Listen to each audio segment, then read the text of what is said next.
Welcome to the Diva Deets, the ultimate podcast for women over 40 who are ready to take control of their health, ditch the diets, and lose weight for good. I'm your host and coach, Danya Powers, and I am also a fellow survivor of midlife plot twists. And today we're going to dive into something deeply personal, and that's my personal hysterectomy journey and what really happens to your body, the hormones, and the weight that kind of comes on afterwards. So it's a whole story of my body changed, and so did I.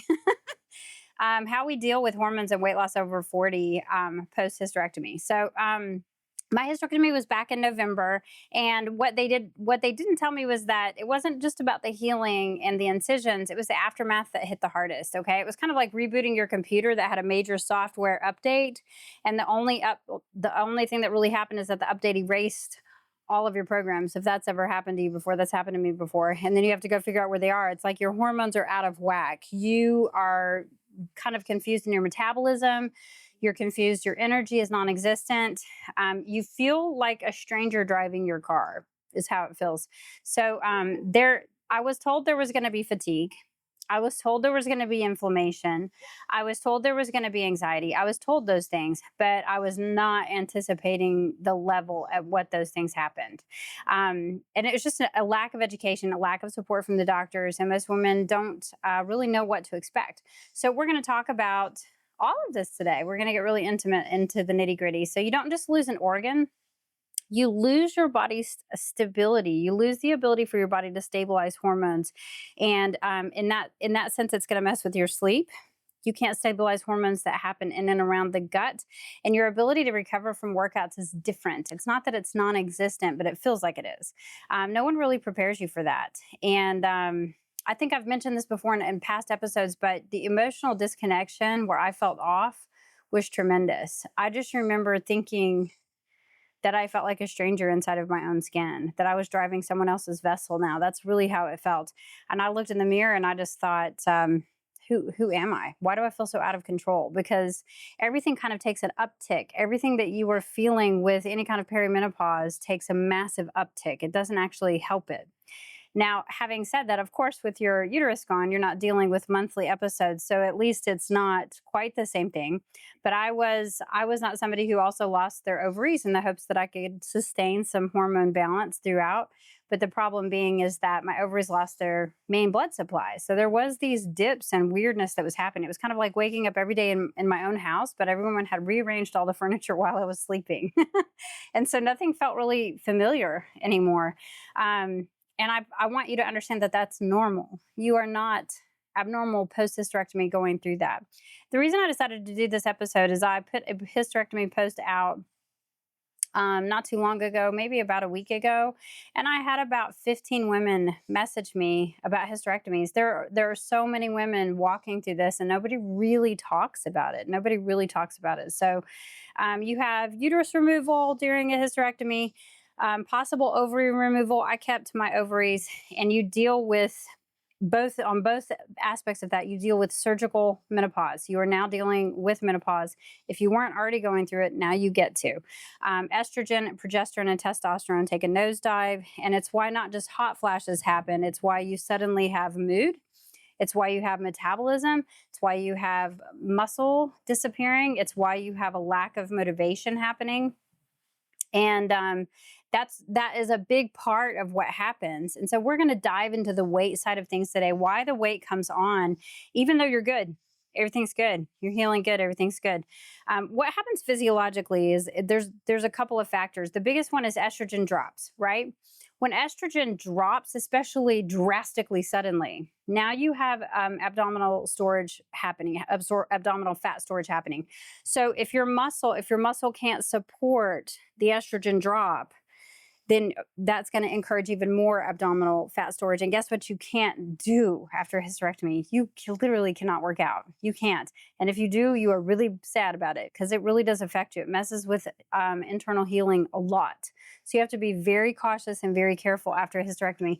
And you don't want to start working out too early. You want to make sure that you not only have clearance of your doctor, but you are feeling well enough to work out. Because I was told everybody bounces back. Everybody feels great after a hysterectomy. That was not true for me.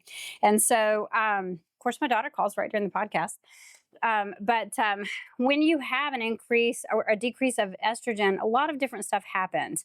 When you have a decrease of estrogen, the body kind of goes into panic mode. And what happens then you have cortisol rising.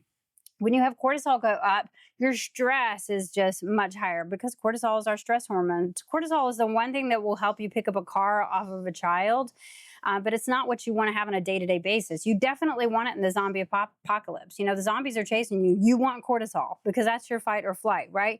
But we don't want to keep cortisol. And when you have an estrogen dip, the cortisol rises, and that's going to cause stress. That is going to cause inflammation and pain in your joints and your body that you have not experienced. That's going to cause poor sleep, and that is going to lead to water retention and, you guessed it, more weight gain. So there's a lot of things that happen in the healing side of things.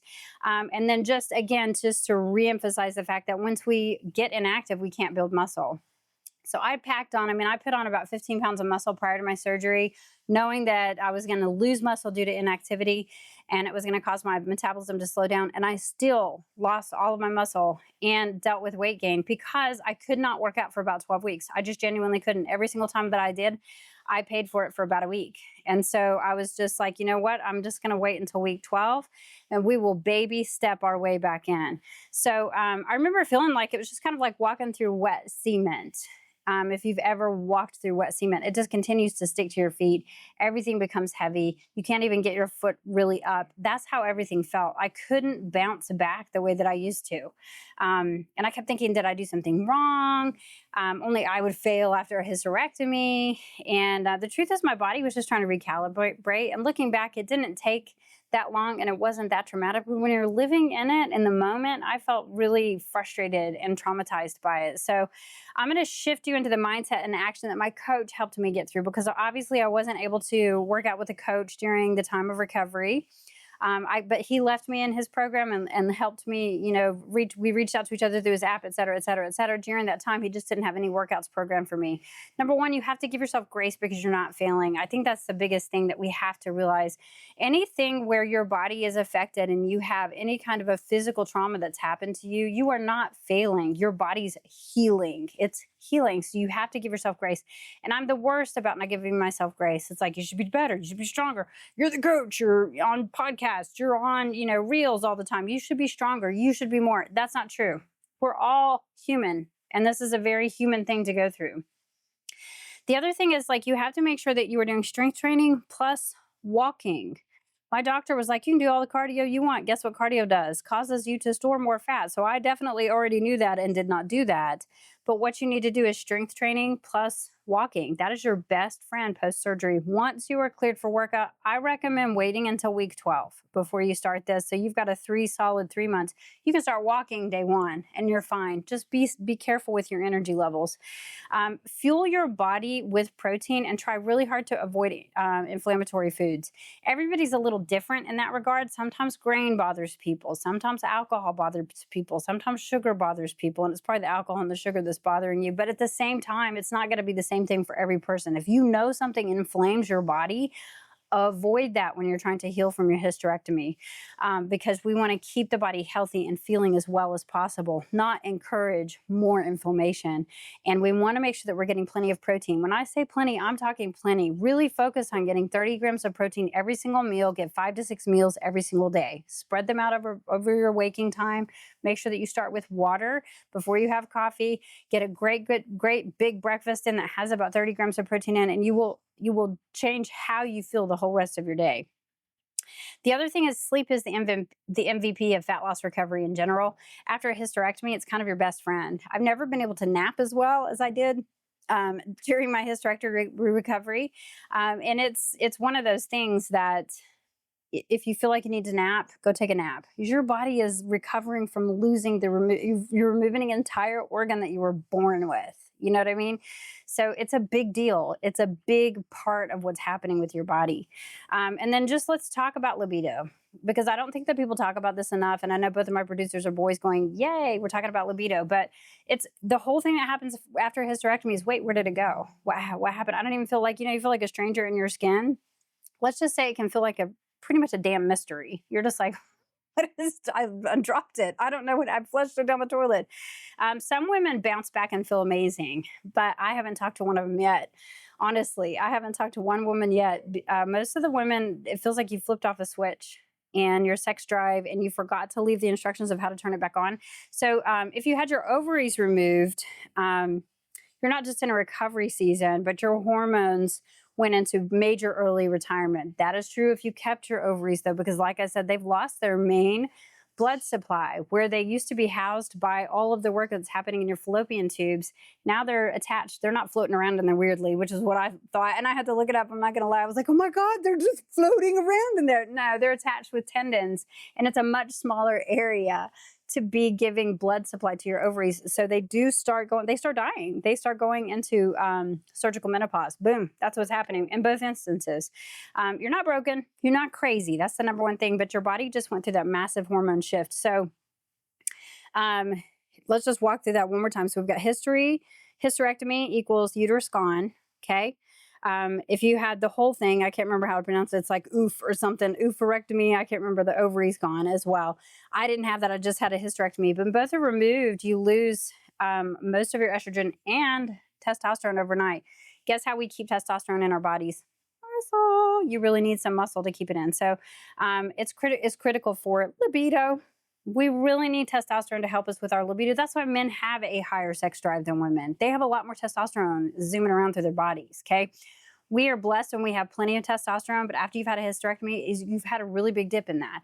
And so putting muscle on will help bring testosterone levels back up. That's going to also help with your energy. It's going to help with keeping fat off of your body. As you start to gain muscle, you will start to lose fat.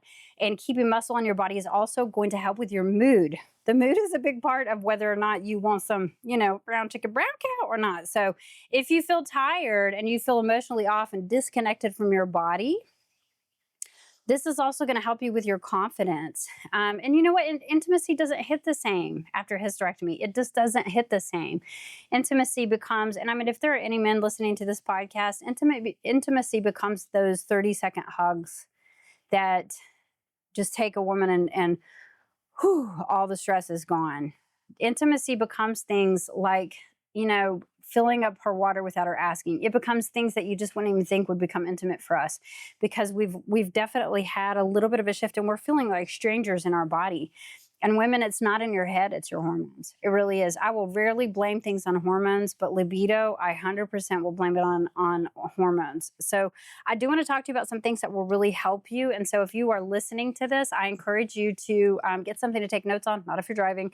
And you're going to want to write these things down because these are the things that have helped me post-hysterectomy. I'm hoping that they help you too. There is a hormone in your body. There's hormones converts into hormone. There is a hormone in your body that converts into estrogen and testosterone. It's called DHEA.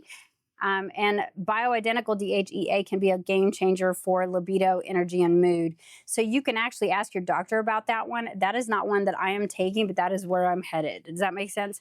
So always chat with your doctor first, but that's where you go if you want some true information. Most of the time, doctors have pretty good information on hormones because they get paid a lot of money to have bioidentical hormones. And so they'll have some pretty good answers for that, where the rest of this, they haven't necessarily had a whole lot of answers for me. Maca root is a little Peruvian root that supports your hormone balance, and it may or may not improve libido.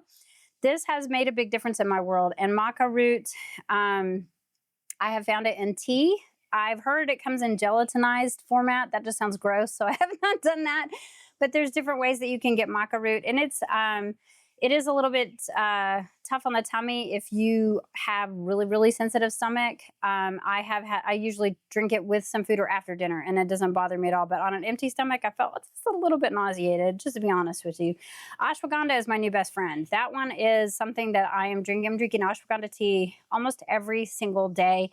I'm taking ashwagandha root in tablet form. And so if you've heard about me talk about cortisol before, too much stress, equals goodbye libido, et cetera, et cetera.